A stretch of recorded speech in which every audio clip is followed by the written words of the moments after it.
Hi, I'm Father Roderick, the Star Wars priest, and today I want to give you my analysis of the new trailer for Solo, a Star Wars story.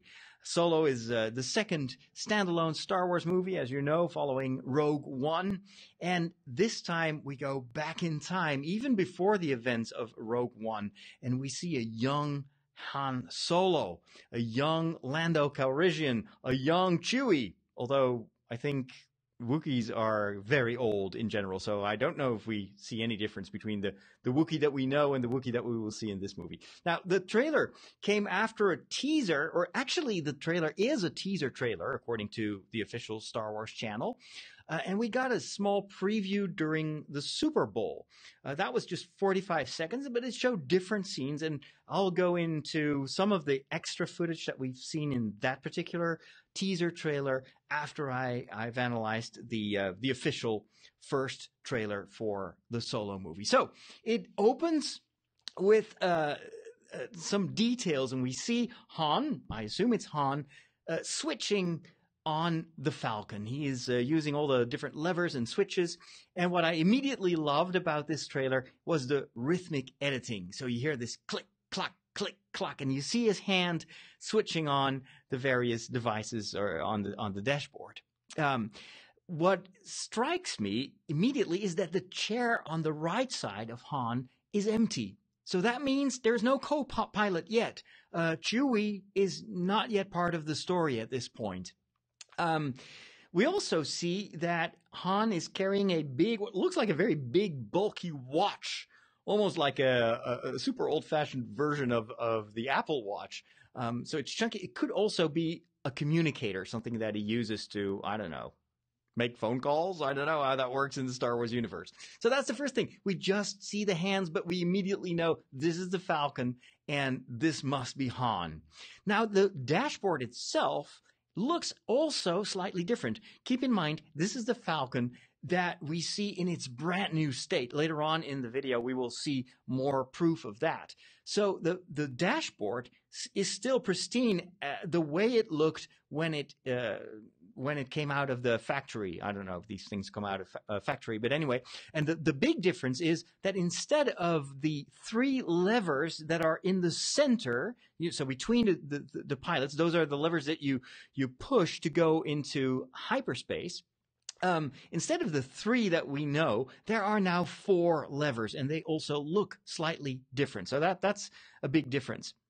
And then you hear the sound of kind of like a motorbike electric guitar kind of roaring sound while we see the Lucasfilm logo on screen. And that is a sound that we haven't heard yet in the Star Wars universe. This has not been part of the musical lingo of the Star Wars movies. But this roaring motorbike sound immediately evokes youth. It evokes, I don't know, a road adventure. It's like, this is different from what you're used to. The rest of the music, by the way, let's get that out of the way, during the trailer is probably composed specifically for this trailer.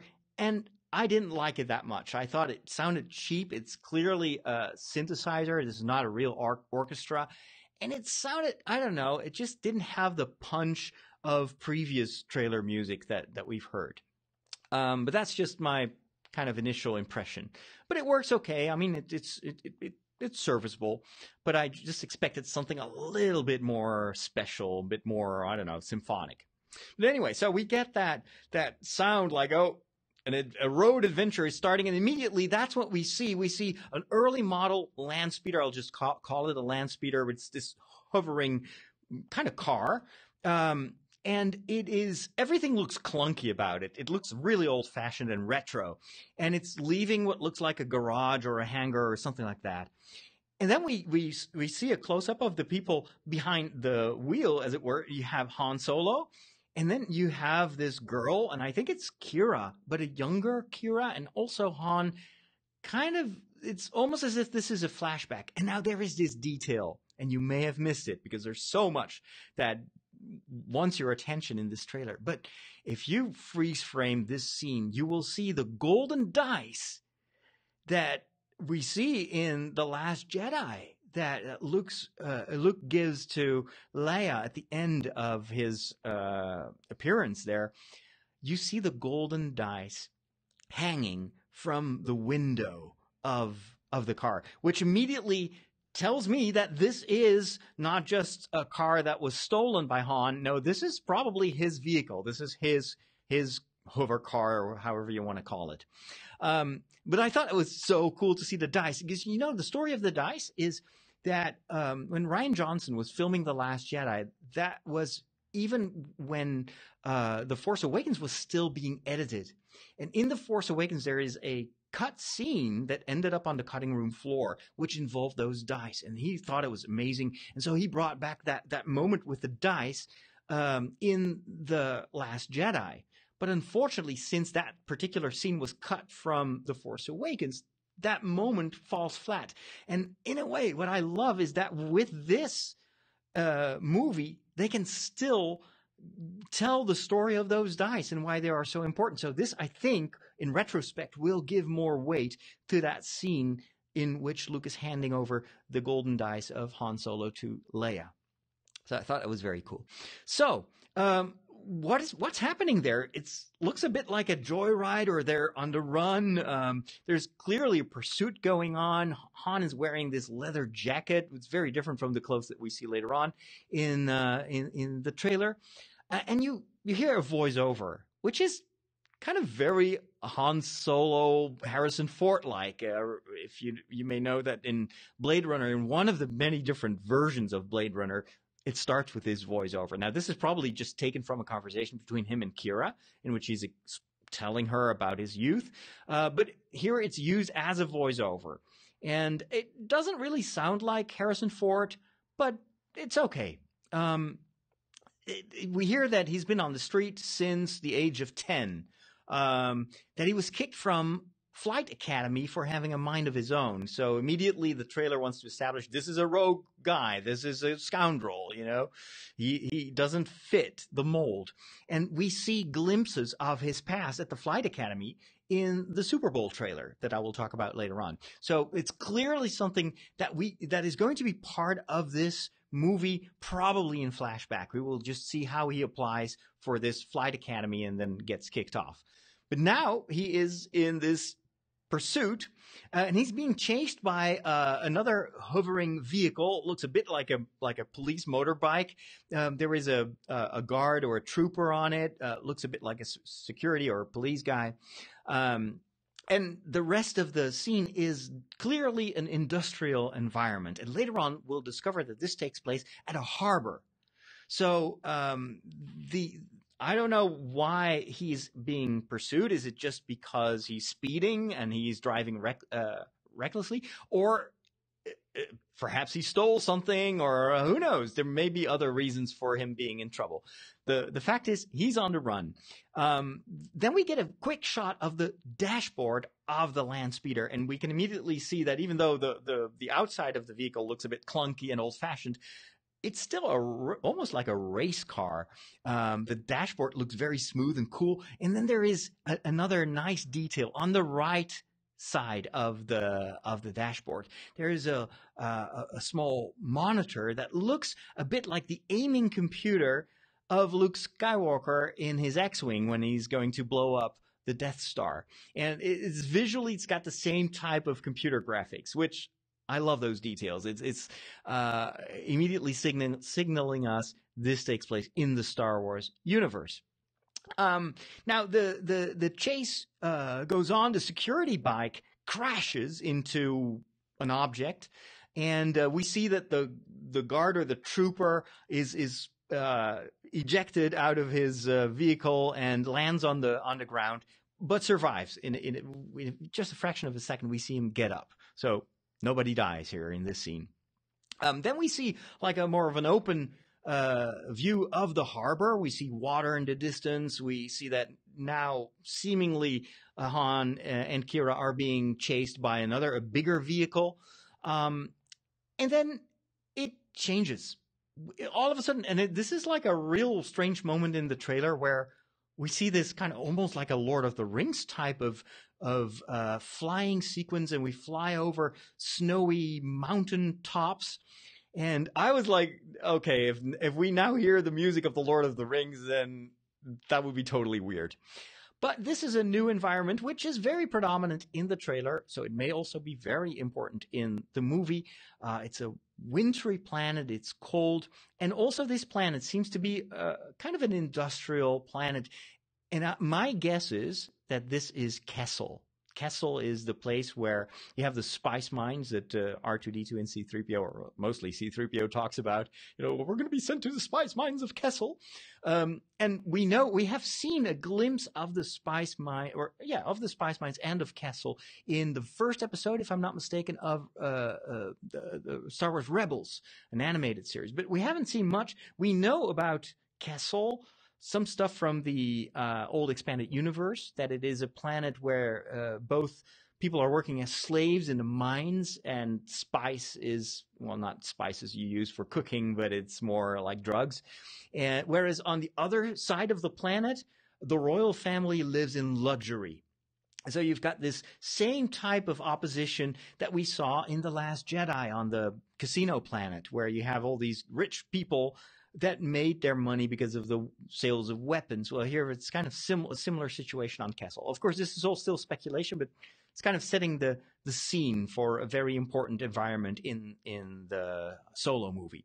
So let's say that we're now on Kessel, and we see Han in a fur coat that looks like a coat straight from, I don't know, Game of Thrones. It's clearly handmade, improvised, and he's just looking over the landscape. It's very empty. It's almost as if the trailer at this point tells us, well, this is how it got started. Han had all these dreams about being a pilot and everything, and now he's alone. He's literally solo in that particular scene. This is all subconscious messaging that the trailer does. So Han is alone, and it's cold. His life has no warmth, has no fulfillment. It's empty. It's nothing like the dream that he had. And of course, the trailer wants to tell us what's going to happen next. So there is another abrupt switch. And all of a sudden, after the Solo moment in the snow where everything seems frozen, we get to see the dream. We get to see the interior of the Millennium Falcon. And it is pristine, and it's brand new, and the floor is like a mirror, like a black mirror. And the walls that we only know in their grimy state much later in time are still looking fantastic. And you can totally tell that this is not just a cargo ship. This is a luxury ship. It looks amazing. And so immediately we make the connection: Han Solo, the Falcon. This is what is going to happen. This is his dream. This is where he's going to end up. That's what he's going to pilot later on. Now the next scene is interesting too. We see Han outside, still in his fur coat. So I assume this is still taking place on that same cold planet, perhaps also on Kessel. And he looks up at the cockpit. And if you freeze frame it, there's something else that's very interesting. You see two moons just above the cockpit. Or if it's a heavy snowstorm or whatever, or mist, could be two suns, but then I'd say that would be too close to Tatooine. So probably two moons. So this planet has two moons. It is clearly not yet his Falcon. So we then switch to another scene, very different environment. This is on a beach, or it's a sandy landscape.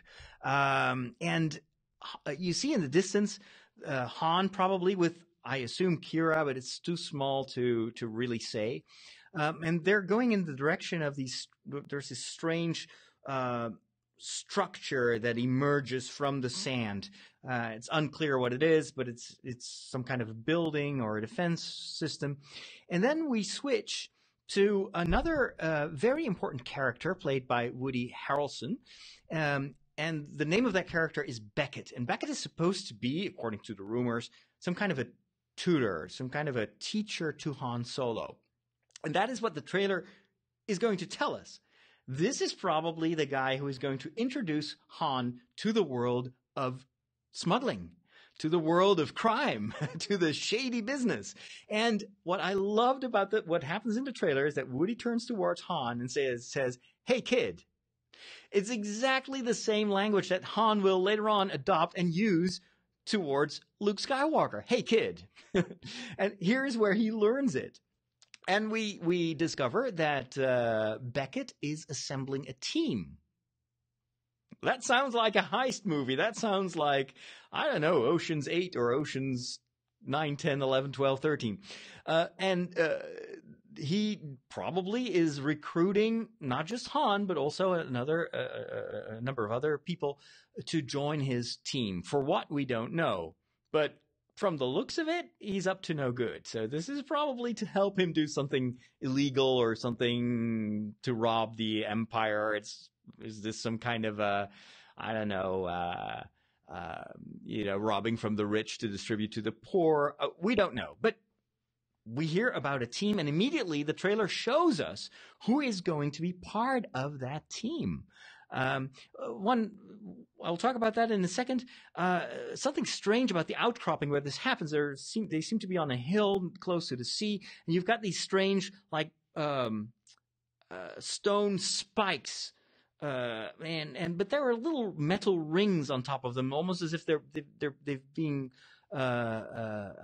carried on by the rings, and then they've been lifted and placed there. But there are also some hieroglyphs on these stones. It's unclear what this is. We may not even get to know why the place looks like that. Star Wars often does that and just gives you the sense that you're in a used universe and there's a history, but this particular movie will not even tell us what the history of that place is. Doesn't matter. Doesn't really matter at this point in the trailer either. What matters is that we get to know the other team members. And they are, first of all, Kira, which we've already seen in the chase, in the car chase, next to a droid, L337 or L337. This is a motion captured character played by Phoebe Waller-Bridge. And this is the first time that we see this droid. It looks absolutely fantastic. The introduction of Kira is also very impressive. She is leaving the Falcon, so she's coming down the ramp. But the ramp looks different from the ramp that we know of the old Falcon. Especially the circular thing that's above the ramp looks much sleeker, much newer in this scene than we've seen it in other movies. But that's interesting that she leaves the Falcon.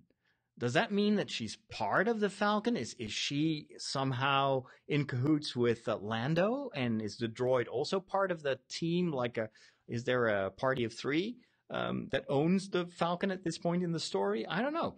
What I do see is that she looks very regal, almost imperial. She's got this white uniform-like suit, and then she's got this red cape that immediately made me think of what's his name, Krennic, or the Imperial dude in Rogue One. So she's got this nice cape. It does absolutely convey that she's not just a girl. She's, I don't know, perhaps royal. So that could kind of tie in with the backstory of Kessel, that she's part of the royal family on Kessel. That she's rich or powerful, or, well, she's not definitely not the company for a smuggler. Another theory, what if she is the one who gives the orders? What if she is ultimately the quest giver in this story? That she's from this, I don't know, royal clan, and she somehow has enlisted a Beckett with his team to do a heist for her. I'm just speculating, but I wouldn't be surprised if she is a major character in the sense that she's not just a friend of Han or Lando, but she's much more like the person who puts in motion what's going to happen next. Then, also part of the team, very quick introductions. We see Lando, played by Donald Glover, looking relaxed, smiling. He's sporting this small beard. Seems to me like the perfect Lando. We haven't heard much. We don't see that much of him. Perhaps they'll save that for later trailers. But he just looks the part. And I'm excited about that. And then we see a very interesting other character, Val. I hadn't heard about her character before. She's played by Thandie Newton. So she's also joining the team. And then there is this very strange alien pilot, four-armed, and I'm thinking that could be Warwick Davis. Warwick Davis has a role in this movie. He's had roles in almost all the Star Wars movies. Of course, he's the original Wicket in The Last Jedi, in The Return of the Jedi. And so perhaps he's this pilot. I don't know. I like it, though. It's a very diverse team. And then that's where the story continues. We see Han as a silhouette entering what at first looks like a cantina scene, but if you look more closely, you can tell that this is the same space where Lando is sitting. Well, we know that Lando is a gambler and that Han will also start to gamble. So this is, I think, an illegal gambling casino. This could be also at the harbor, or I don't know. It looks kind of gloomy and dark, but you see lots of aliens around a table. They're playing, and there's some people around it watching. It has this almost a feel of like an illegal dogfight arena or something like that. And Han is just standing there. So, and then we move to the next scene, and it's on the winter planet again, or outside in the cold. And Beckett asks Han if he's going to be part of the team. Are you joining? And Chewie roars, and Han translates that's a yes. So we already established that Han understands Wookiee speak. So this invitation, are you joining, could also kind of refer to the previous scene in which Han is standing there and the invitation is, are you going to gamble too? And we know from the backstory that is how he gets the Falcon. So interesting. There's a lot going on in this trailer. And then we see, of course, Beckett and Han coming to an agreement. He's going to join the team. And then we switch to the Falcon. And this is, again, clearly a moment where the Falcon is not yet Han's Falcon. We see Lando at the helm. We see L3-37 as the co-pilot. They're giving each other the hand sign. And immediately they go into hyperspace. In the back seat, we see Han sitting there. So could it be, is Kira in the cockpit? I don't think so, or at least we don't see her yet. But perhaps those three were the original owners or users of the Falcon, and Han is now on board. And so they're going into hyperspace. Is this the famous Kessel Run? Is this the moment where Lando kind of shows off what the Falcon can do, and then later on we'll see Han improving on that record? There's definitely something like that that's being set up here in this space. Very interesting. We will see the Falcon later on again in the trailer, but this time it will be Han and Chewie who will be at the helm.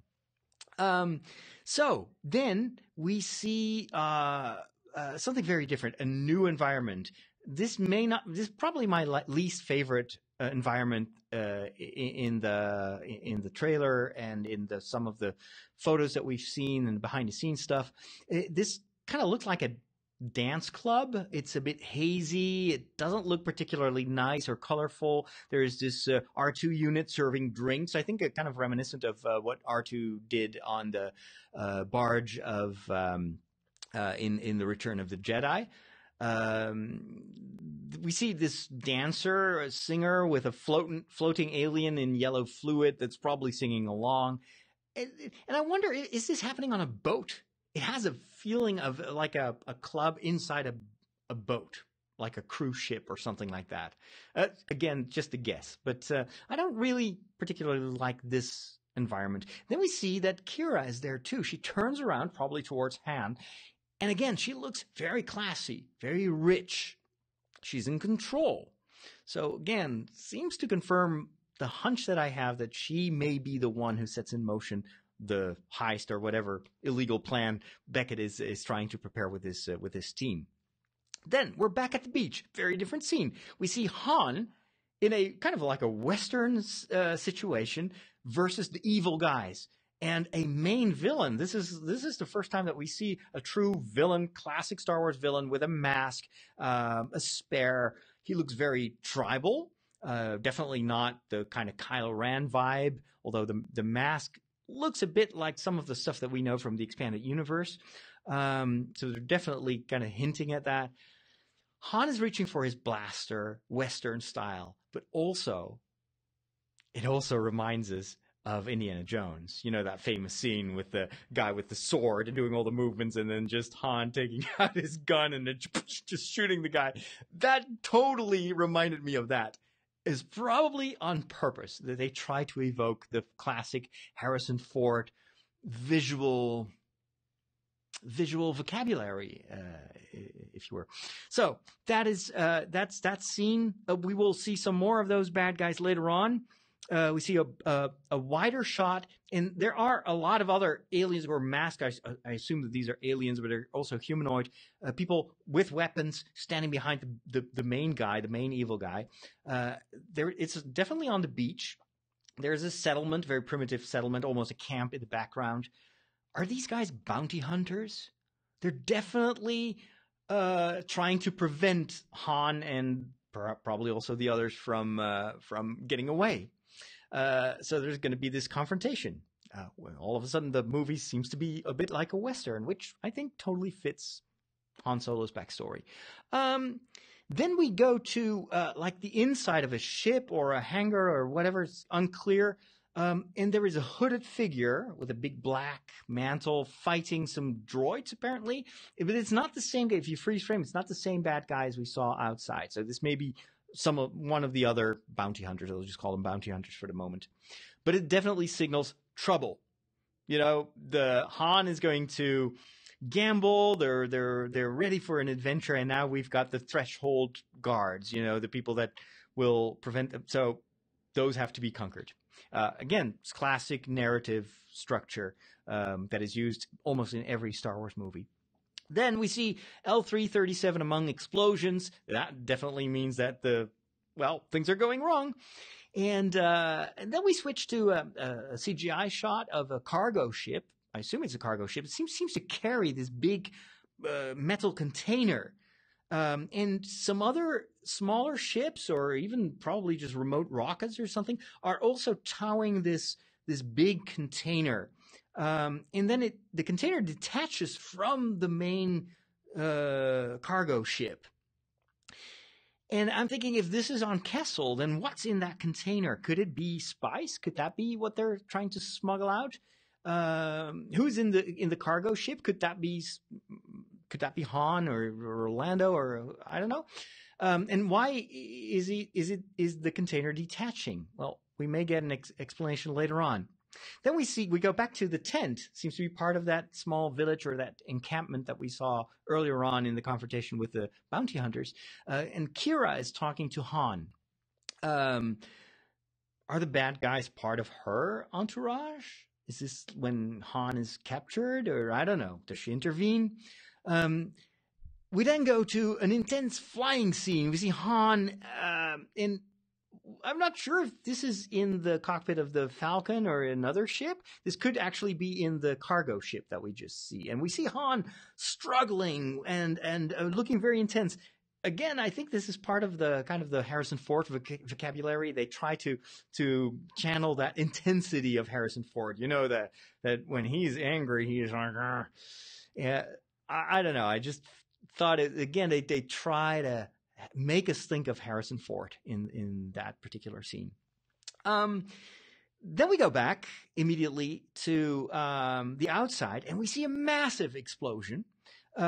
We see the cargo ship getting away, so that kind of tells me that the previous shot is also Han in that cargo ship, and it looks like the explosion is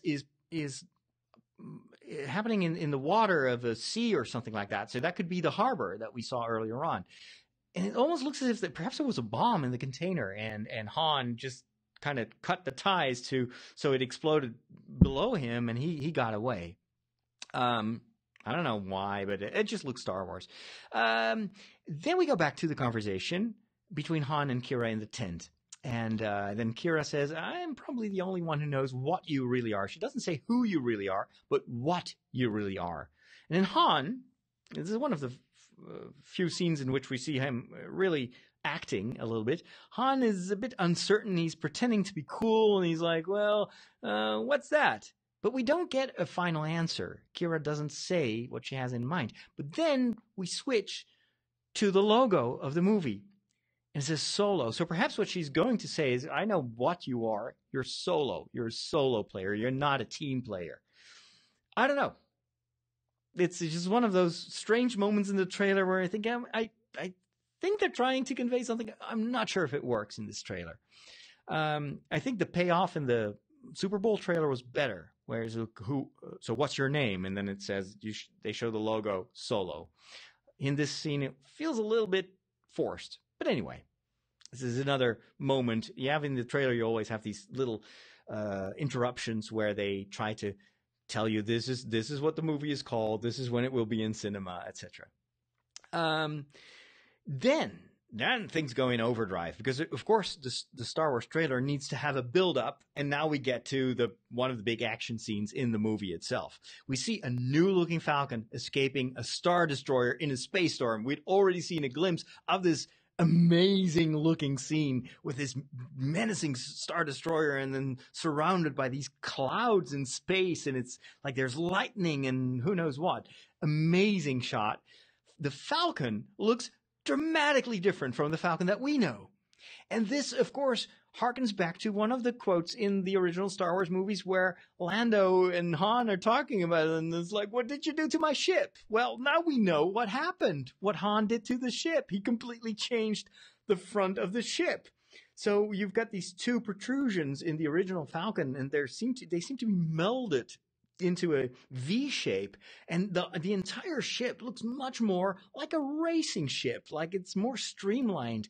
And so, yeah, I thought it was a brilliant way to show us, to give the Falcon, who is definitely one of the Star Wars characters, it's not just a ship, it's a character, to give the ship a backstory, to give the ship a personal history. Going from this sleek-looking race ship that's amazing, that's streamlined, to this kind of bulky, awful, like, you came in that, you're braver than I thought, kind of ship. So I love it. I love what they did with the Falcon. So we see the Falcon escaping the Star Destroyers, chased by a TIE fighter that we've never seen before, and some regular ones. So, of course, that's also for the toys and for the Legos. You need to have new ships and new costumes and new troopers. But anyway, I'm not complaining. And this time we go to the cockpit. This time Han is the pilot, and Chewie is the co-pilot, and a scared-looking Lando is in the back seat, and Kira is also on board. And so this is where Han has taken possession of the Falcon, and he's flying this thing. And he's, of course, in trouble. He's always in trouble, right? And so we see asteroids, lightning. There's this awesome maneuver, which looks very, I don't know, physical, where he's like giving he's punching almost the steering wheel of the Falcon, and then it swivels around and hits the TIE fighter, and it explodes. Amazing steering. It's Han showing that he is the best pilot in the galaxy. He reached his goal.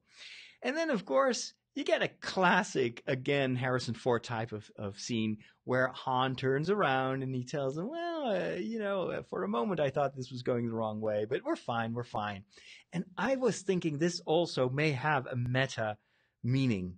There may be a very specific reason that they put this particular phrase in the trailer, because there was a lot of negative vibe around this movie, and people were like, "Oh, it's a disaster." There were rumors of the actor playing Han not being able to act, and they had to hire an acting coach. There was a lot of doom and gloom about this movie. It's almost as if the makers of the trailer want to say, for a moment we thought this is not going the right way, or you may have thought this is not going the right way, but it's going to be fine. And of course, I hope this is not going to be the case for the movie, but all hell breaks loose because all of a sudden we see these massive tentacles surrounded by lightning, and that there seems to be this massive space creature that is almost destroying the Falcon, and it takes a lot of expert piloting of Han to get away and to escape. And it's again an awesome scene where Lando is like, oh, totally in shock. Brilliant scene. I wasn't really the delivery of the line. Again, it's a different actor, and we keep wanting to hear Harrison Ford's voice and his style and his type of delivery. This movie will not give us that. That's pretty clear. but it's still, in tone, it's very much like Han Solo would react. I'm just not sure if the actor, can deliver what we all want. And it's just give us a younger Harrison Ford.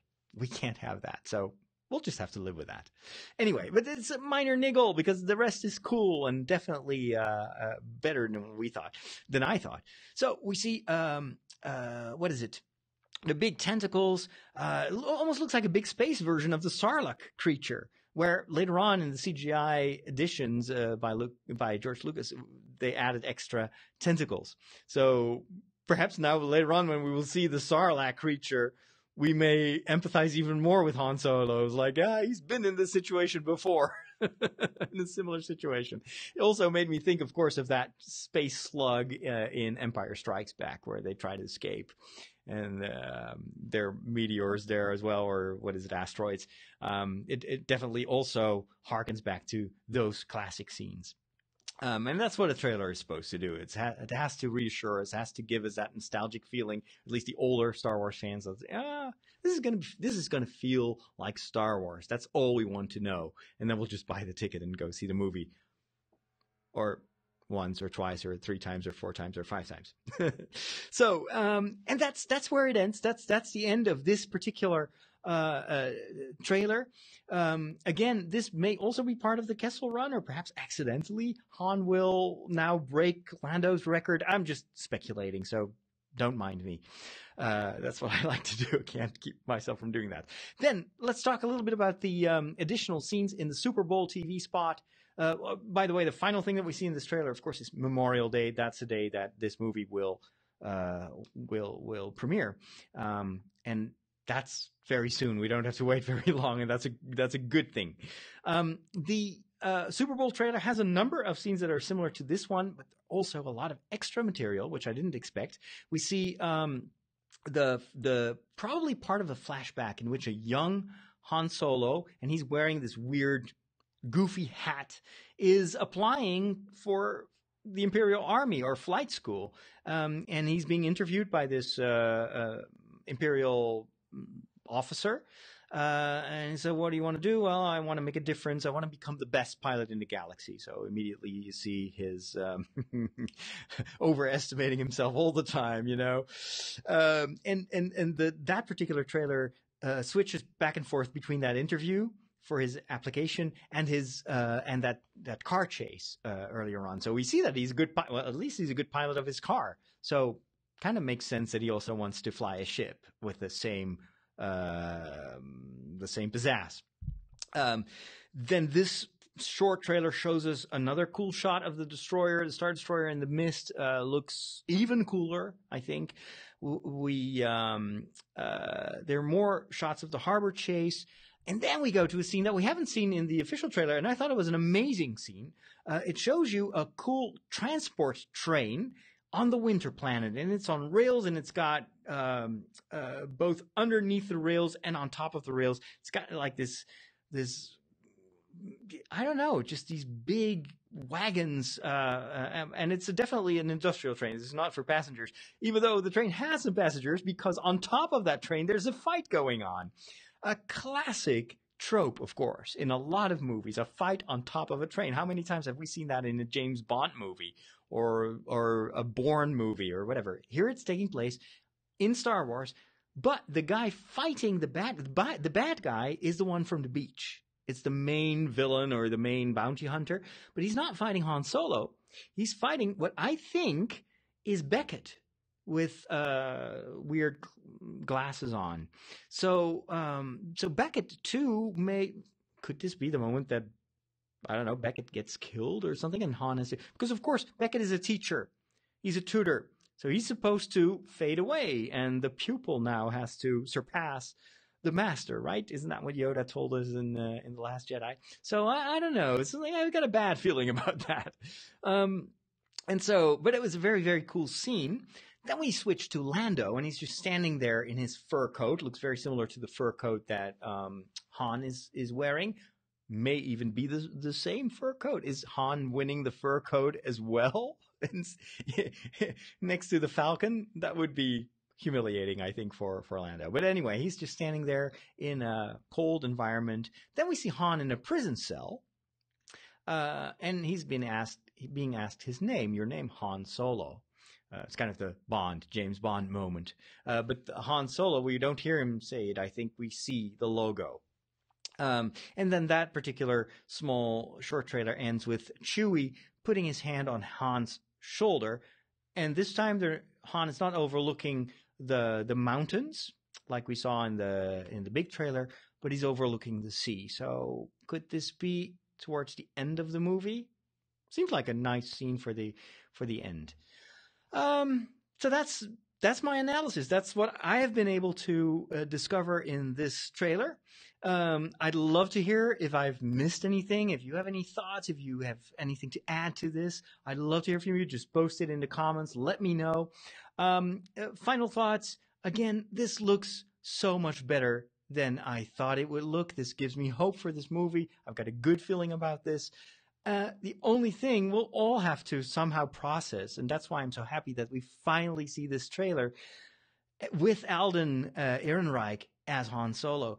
The sooner we get used to him being Han Solo at a younger age, the sooner we can enjoy the story. So let's all get over this and just give him a chance to do what he does. There is no way to rejuvenate Harrison Ford, and we definitely don't want to have a CGI young version of Harrison playing a younger version of himself. That would be horrible. So let's just deal with it.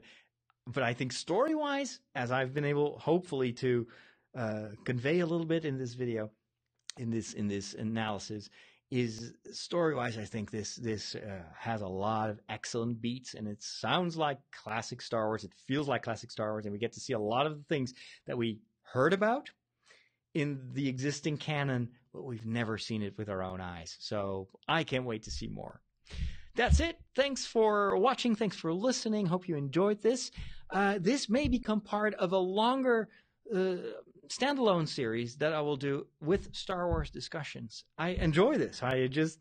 I miss this, just being able to talk Star Wars for a little bit more than 3 minutes, as I do in my daily breakfast videos. So yeah, just keep an eye on the news over at Tridio.com, and this may actually become a standalone new Star Wars series, which I may actually call that Star Wars Priest, because that's who I am. That's how a lot of Star Wars fans know me. All right, I'm signing off. I'm Father Roderick, the Star Wars Priest. The Star Wars Priest. May the Force be with you.